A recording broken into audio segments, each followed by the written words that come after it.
አናቶሊ በሚል የጂም ጽዳት ሰራተኛ ሆኖ በሚቀርብበት የገጸ ባህሪ ስሙ በመላው ዓለም በበርካቶች ይታወቃል። በአብዛኞቹ ቪዲዮዎች ራሱን ጽዳተኛ በማስመሰል ከባድ ክብደት የሚያነሱ ሰዎችን ቀርቦ ተመሳሳይ ክብደት መሞከር እንደሚፈልግ ይጠይቃል። በርካቶች ቢስቁበትም ያንን ክብደት በማንሳት ግራ ሲጋቡ ያጋራቸው ቪዲዮዎች በመላው ዓለም ተወዳጅ ሆነዋል። ይህ ሰው ታዋቂው ዩቲዩበር፣ ፓወር ሊፍተር እና የሰውነት ማጎልመሻ ባለሙያ የሆነው ዩክሬናዊው ቭላድሚር ሾመንዶኮ ነው።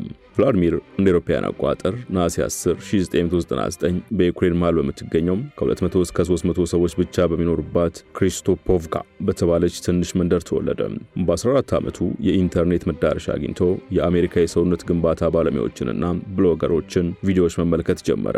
ቭላድሚር እንደሚለው በሚወደው በዚህ ስፖርት እውቅና ማግኘት ተጽዕኖ ፈጣሪ ብሎገር ለመሆን ህልም ነበረው።